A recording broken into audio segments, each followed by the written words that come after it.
Hey everyone. Welcome to the Bold and Beautiful 24. I'm Alessio, and I'm so excited to have you here. If you love bold and beautiful, then you're in the right place. Make sure to hit that subscribe button and turn on notifications so you never miss a video. Alright, let's dive right in. Luna forced to kill Katie after pregnancy lie exposed. Variant equals standard. The bold and the beautiful has always thrived on its ability to take a single secret and let it explode like wildfire through families, romances, and rivalries, and in this storyline everything begins with Luna Nozawa's carefully crafted deception, a lie so intricate and dangerous that it promises her a place at the Forrester and Spencer tables if she can keep it alive, but like all lies in Los Angeles, it only takes one person digging too deep for everything to collapse, and that person turns out to be Katie Logan, who has never been one to shy away from protecting her family, especially when it comes to Bill Spencer, and when Katie stumbles upon the truth that Luna's pregnancy is nothing but a cruel fabrication designed to secure power, sympathy, and Bill's fortune, she knows she has no choice but to confront her, not realizing that this confrontation will set into motion a chain of events that ends in unthinkable tragedy, because Luna, terrified of losing everything she has schemed for, makes the horrific decision to silence Katie forever, and it all begins on a deceptively quiet afternoon at Spencer Publications, where Katie, clutching a folder of medical reports she has secretly obtained from a contact at the hospital, storms into Luna's office and slams them down on the desk, her voice trembling with both fury and disbelief as she hisses that she knows the truth, she knows there is no baby. She knows Luna has been manipulating everyone, and for a split second Luna's face falters, her carefully rehearsed mask cracking as fear flashes across her eyes, but then she quickly recovers, trying to laugh it off, insisting Katie must be mistaken, insisting the doctors must have mixed up the records, yet Katie is relentless, her Logan fire blazing as she reminds Luna that she has been down this road before with men who lie and women who scheme, that she refuses to let Will or Bill or anyone else in her family be destroyed by a selfish opportunist, and Luna realizes that words will no longer save her, that Katie is not the type of woman to be intimidated into silence, that once Katie has her sights set on the truth she will not rest until everyone knows, and that realization sends a shiver of panic racing down Luna's spine, because if Katie exposes her she will lose Bill's protection, she will lose her connection to the Spencers, she will lose the money, the lifestyle, the prestige she has fought for, and worse than that, she will once again be the outcast. The girl whispered about in corners, the schemer no one trusts, and so her thoughts, dark and frantic, start circling around one unbearable truth: if Katie walks out of this office alive, Luna's world will crumble, and so in a breathless, trembling voice she tries to reason with her, begging her not to tell Bill, not to tell anyone, promising she'll end the charade, promising she'll disappear, but Katie shakes her head, her eyes wet with angry tears, saying it's too late, that Bill deserves the truth, that the entire family deserves the truth, and she turns to leave, clutching the folder of proof against her chest, when Luna lunges, desperation overtaking reason, her hands trembling as she grabs Katie's arm and pleads with her one last time, but Katie, ever the fighter, shoves her off, raising her voice to shout that Luna will pay for this, that she'll make sure everyone knows who she really is. And in that instant something inside Luna snaps, the fear, the shame, the hunger for survival twisting together into something monstrous, and before she can stop herself she grabs the heavy glass paperweight from Bill's desk and brings it down with a sickening crack against Katie's skull, the sound echoing through the office like a gunshot, and Katie crumples, her body limp, her lifeless eyes staring up at the ceiling as Luna drops the weapon, her chest heaving, her mind screaming that she didn't mean to, that she had no choice, that Katie forced her hand, but deep down she knows this is no accident, this is murder, cold and deliberate, born out of desperation and greed, and as she stares down at Katie's body she realizes her nightmare has only just begun, because now she has to hide it, she has to clean the blood seeping into the carpet, she has to erase every trace of what she's done before anyone suspects. And the clock is already ticking because Bill is expecting Katie for a meeting later that afternoon, and panic claws at her throat as she drags Katie's body across the office floor, fumbling for a plan, fumbling for any way to explain Katie's sudden disappearance, and the more she thinks the darker her thoughts become, because she knows that if she doesn't stage this right, if she doesn't bury this truth as carefully as she buried the pregnancy lie, she will lose everything anyway, only this time it won't be exile or humiliation, it will be prison. It will be headlines screaming Bill Spencer's fiancée murdered by mistress, it will be the end of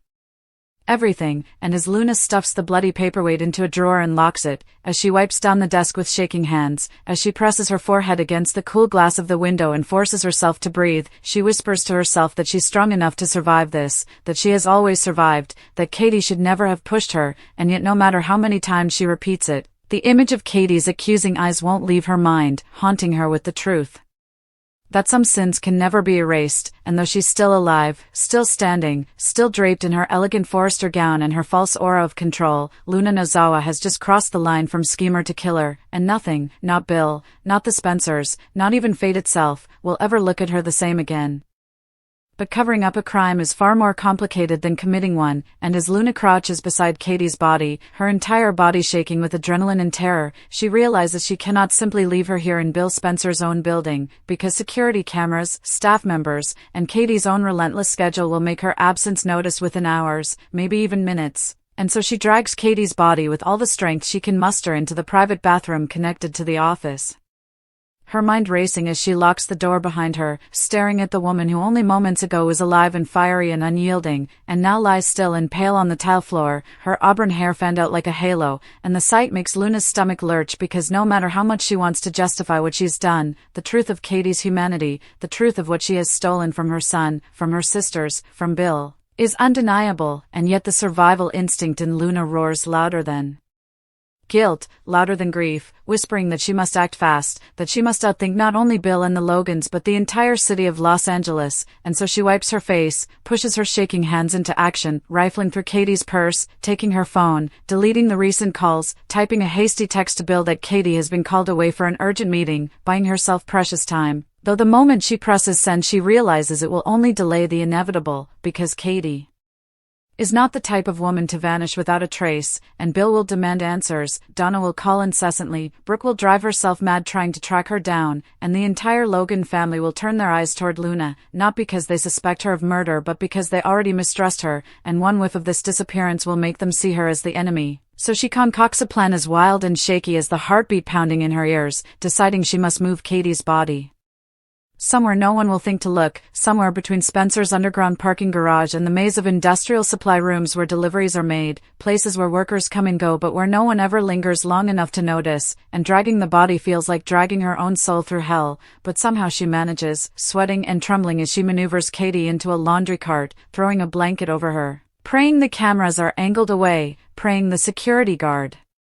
doesn't glance too closely, and by some miracle she makes it to the garage, shoving the cart into the trunk of Katie's own car, forcing herself to climb into the driver's seat, hands slick on the wheel as she drives the vehicle out of the building, heart stopping at every red light, every pedestrian, every whisper of a siren, until finally she reaches the secluded stretch of road outside the city where the hills roll into canyons and the air feels heavier, lonelier, the perfect place for sins to be buried, and she parks, drags Katie's body out under the cover of darkness, the moon casting its cold glow over the scene as Luna digs with her bare hands, sobbing, sweating, cursing, whispering apologies that mean nothing because her actions have already damned her, and when she finally covers Katie with the last mound of dirt, her arms aching, her nails caked with earth, she collapses against the car, her breath ragged, her mind spiraling, because she thinks she's safe but knows deep down she has only delayed the reckoning, for bodies have a way of being found, for guilt has a way of seeping out of every pore, and for enemies, especially in Los Angeles, always seem to circle when blood is in the water, and sure enough the very next morning the storm begins when Donna calls Bill in a panic, saying Katie never came home. Brooke joins in, insisting this is unlike her sister. Rach overhears and vows to help track her down, and Bill, already restless from the odd text Katie sent the previous day, grows furious, storming through Spencer Publications demanding answers, interrogating his employees, hiring private investigators, and through it all Luna tries to remain calm, feigning concern, offering to help, even suggesting Katie might simply need space, but every word feels like glass in her throat, because she knows she is lying to the very man she hopes to keep close, and each time she meets Bill's eyes she wonders if he can see it, if he can sense the blood on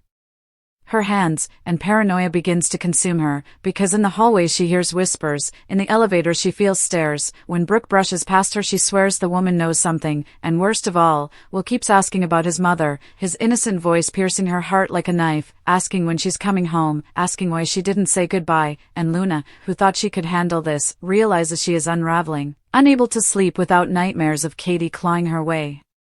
Out of the grave, unable to stand in the shower without imagining blood circling the drain, and though she smiles in public, though she clings to Bill's arm with desperate sweetness, in private she is cracking, talking to herself in whispers, jumping at shadows, replaying the sound of that paperweight striking skull again and again until she's nearly mad, but still she tries to hold her world together, still she attends Forrester events, still she pretends to be radiant and glowing with pregnancy, though her hands stray nervously to her stomach as if even her own body knows the truth is empty, and it is during one of these events, a Forrester family dinner filled with laughter and tension, that Donna, eyes red and voice trembling, announces she cannot believe her sister is truly gone, that something terrible must have happened, and she looks directly at Luna as if daring her to disagree, and the air grows heavy, and Luna swears she sees suspicion in every glance, from Ridge's furrowed brow to Brooke's narrowed eyes, to even Steffi's calculating stare, and she knows the walls are closing in, that Katie's disappearance is no longer just a mystery but a storm, and that she, no matter how well she hides it, is standing at the center, and as Bill vows with grim determination that he will find Katie, alive or dead, Luna clutches her glass too tightly, her knuckles white, because she knows that if the truth surfaces, if that grave is unearthed, her life is over, and yet somewhere deep inside her, buried under the fear and lies, a part of her whispers that maybe it already is, that the moment she raised that paperweight, the moment she silenced Katie Logan, Luna Nozawa sealed her own fate, and no scheme, no lover, no fortune, no family name can protect her from the inevitable collapse that is racing toward her like an unstoppable wave. The hours that follow feel like days to Luna as she scrambles to cover her tracks, her mind racing with the kind of manic energy that comes only from desperation and terror, and though her hands shake uncontrollably as she drags Katie's body into the private stairwell that only executives use, she forces herself to think like a survivor, telling herself over and over that she has done the impossible before. She has lied about life itself and convinced an entire family of her false pregnancy. She has stared Bill Spencer in the eyes and played the part of the innocent victim needing his protection, and if she could keep up that charade for months then surely she can handle one more secret, but as she hefts Katie's limp form down the steps, her shoulder aching and her breath ragged, she feels the horrifying weight not just of the body but of the truth, that this is no longer just manipulation, this is irreversible. And for every second she delays, the walls close in tighter, because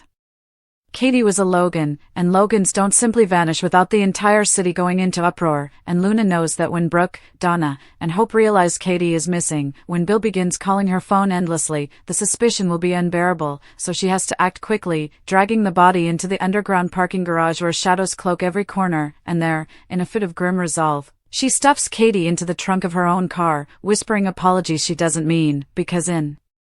Luna's twisted logic this was Katie's fault, Katie who couldn't leave well enough alone, Katie who had to go digging where she didn't belong, Katie who forced Luna into this, and after slamming the trunk shut she leans against the car, sweat dripping down her temples, her heart beats so loud she's certain someone will hear it, yet the garage is empty, silent, and that eerie stillness makes her feel like the universe itself is holding its breath, watching, waiting to see if she will truly get away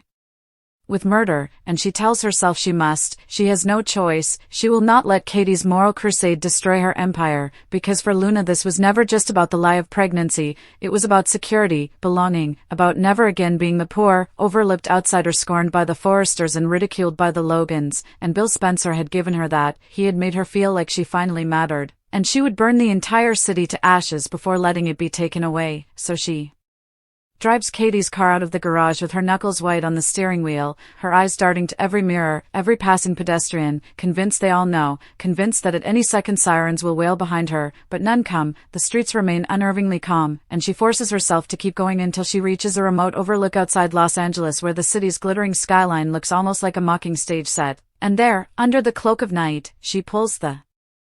body from the trunk, staggering under its dead weight, and drags it toward the cliffs, whispering frantic prayers that the waves will take Katie, that the rocks will obliterate the evidence, that the ocean will become her accomplice, and with one last shove she sends the body over, her eyes filling with tears as she watches it vanish into the black water below, her heart thundering, her mind screaming that it's done, that Katie is gone, that she's safe, but even as she drives away, shaking, replaying the sickening sound of skull against glass paperweight, she knows safety is an illusion, because Katie's absence will not go unnoticed, and sure enough the next morning the storm begins when Bill calls Brooke in confusion, saying Katie missed dinner with Will, that she isn't answering her phone, that she hasn't been seen since leaving the office, and Brooke, instantly alarmed, calls Donna, calls Ridge, calls anyone who might know, and within hours the Logan sisters are pacing Bill's